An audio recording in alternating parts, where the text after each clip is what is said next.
I think I talked to you last week about being part of a dance ministry. That was my dance ministry, and that was at Murray Grove at homecoming. Every year they, at the last weekend in September, they have people come and renew their faith in Universalism and Unitarian Universalism, and have a guest preacher and have workshops. And so that was a workshop that we taught those women how to do that dance in like 30 minutes, and then bravely got up there and did it before everyone.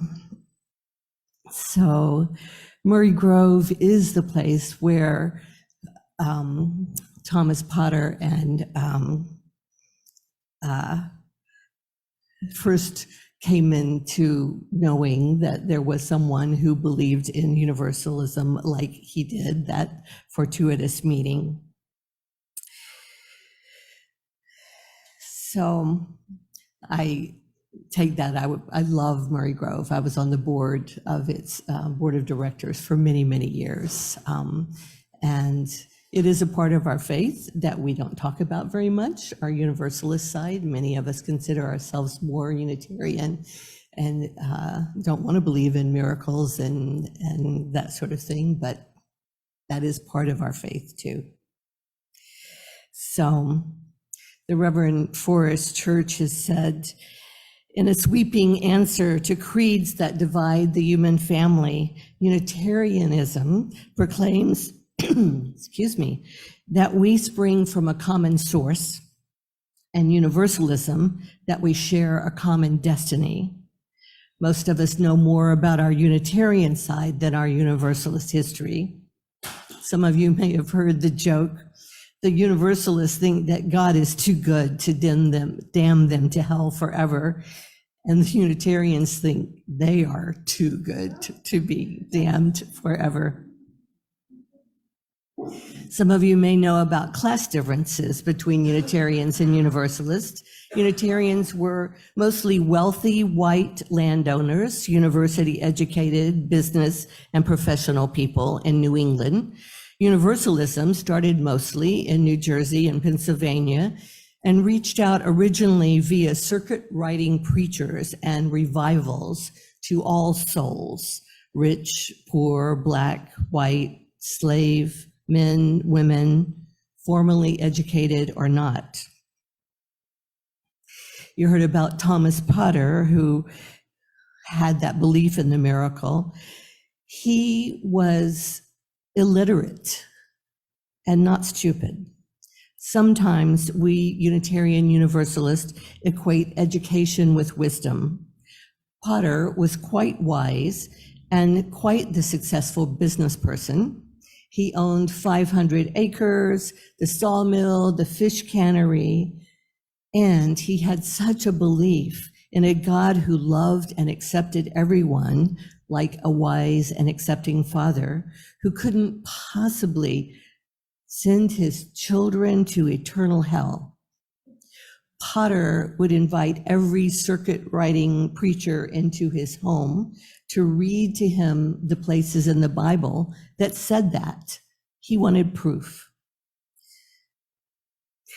So that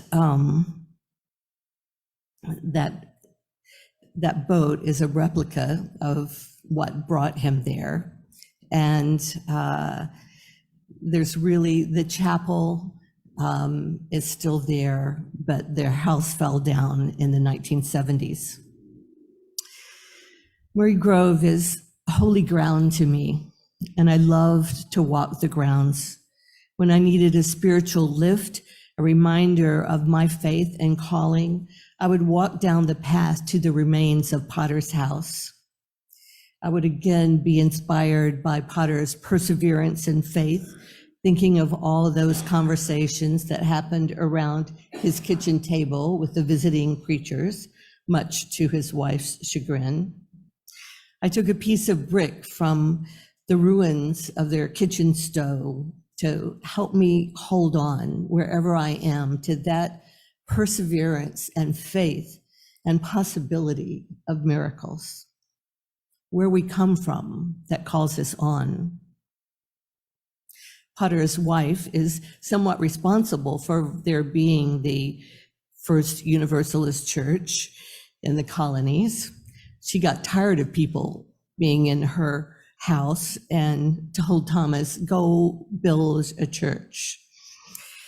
So that is the place where legend has it that John Murray preached the first Universalist sermon in America. John Murray went on to become a circuit riding preacher, eventually left New Jersey and settled in Massachusetts and married Judith Sargent. She was already familiar with Universalism from reading the literature of the Unitarian Universalist theologian John Relly. They married and started the first Universalist church in America with a full-time Universalist preacher. And here's to another miracle where there didn't seem to be one.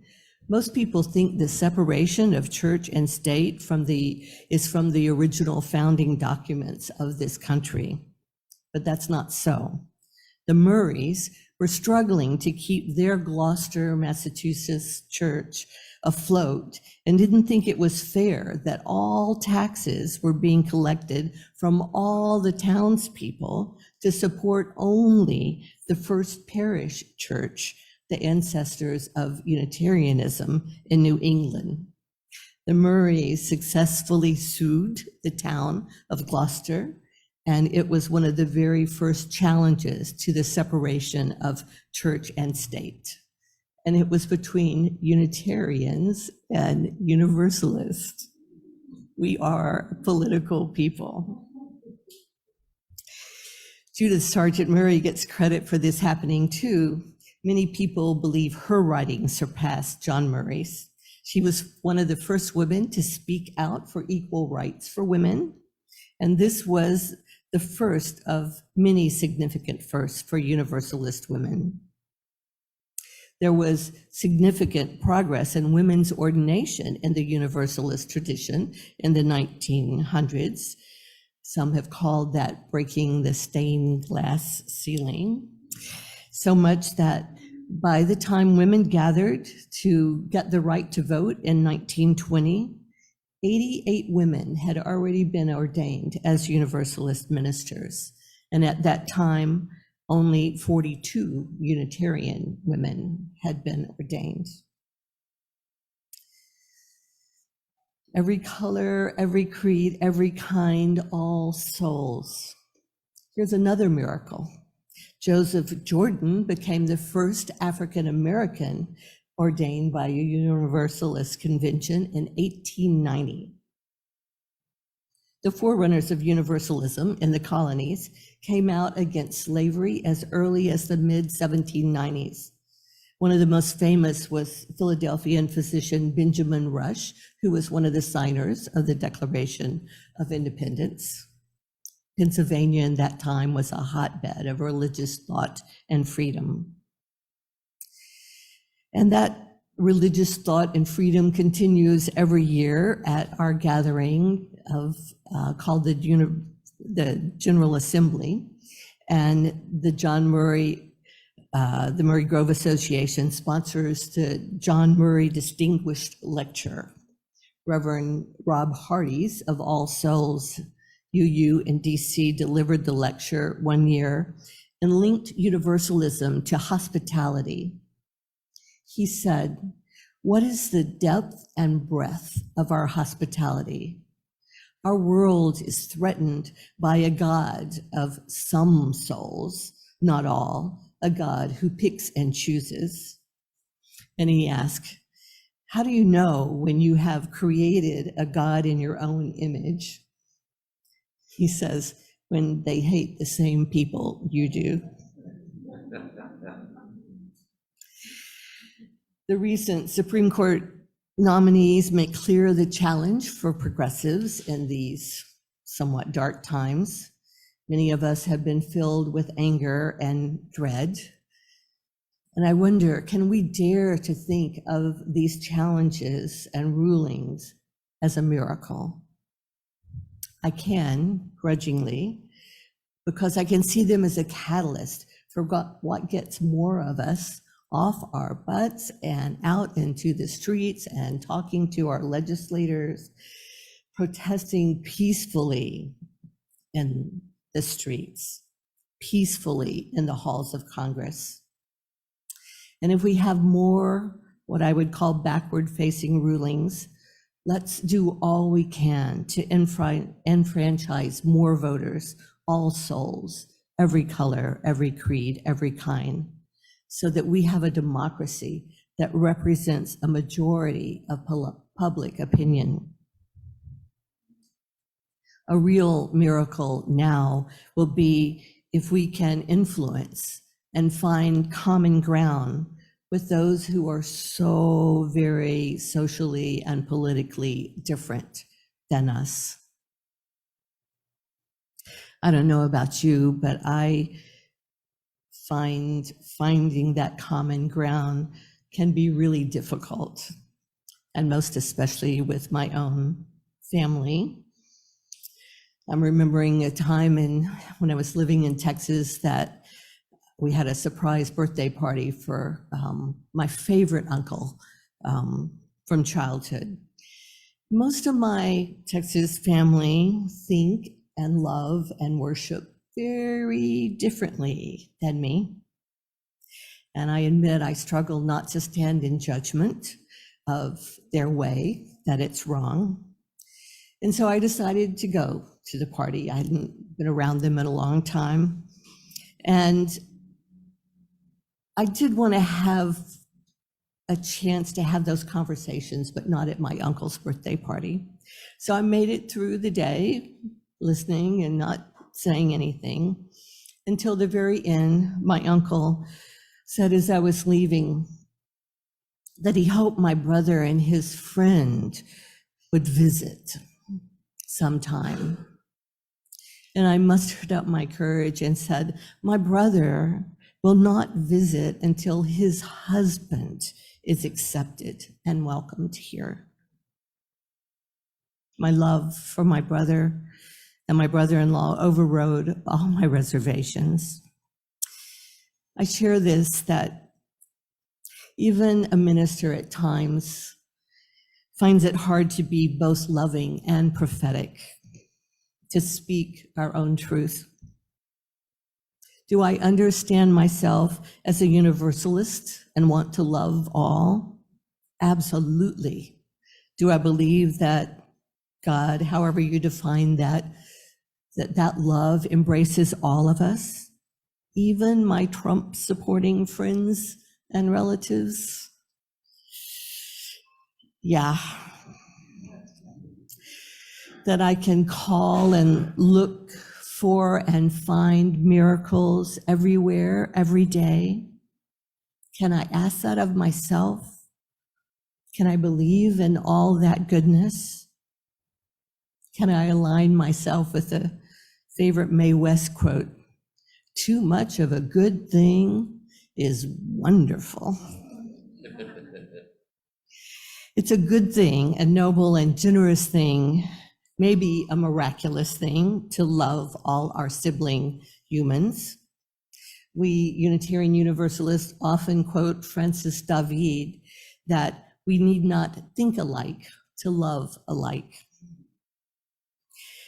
And the reality is sometimes we really just need to moan and groan about how we think and how awful things are, honoring our Jewish roots, oy vey, kvetching, to honor loss and grief. Grief over the state of the world, how it has let us down, how we've let each other down in our own families of origin, and yes, even in our church families. How some of you may be experiencing grief from the departure of both of your religious professionals. How we've let ourselves as individuals down. In the language of 12-step recovery, we can take our own inventory instead of just taking others' inventories. We can accept our own shortcomings and failures, promising ourselves to get back in the game and do better, and to look for miracles, maybe even to expect miracles. One of my favorite Peter Myers songs says, so the challenging thing becomes not to look for miracles, but finding where there isn't one.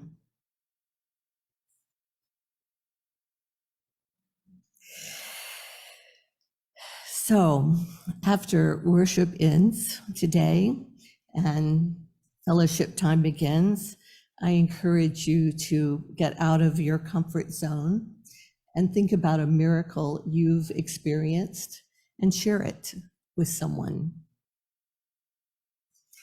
And if you can't think of any that you have had, think of one you'd like to have.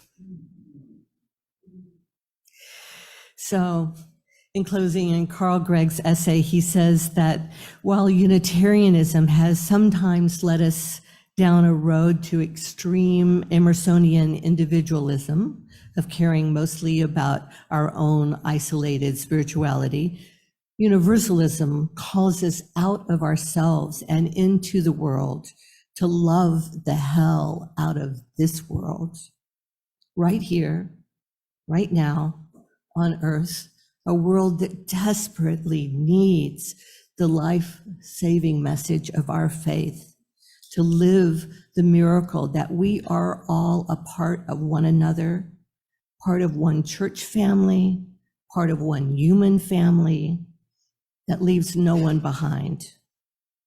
That is the miracle of universalism, the promise of universalism that may save us right here, right now, in this life. Oh, Goddess, may it be so. Blessed be.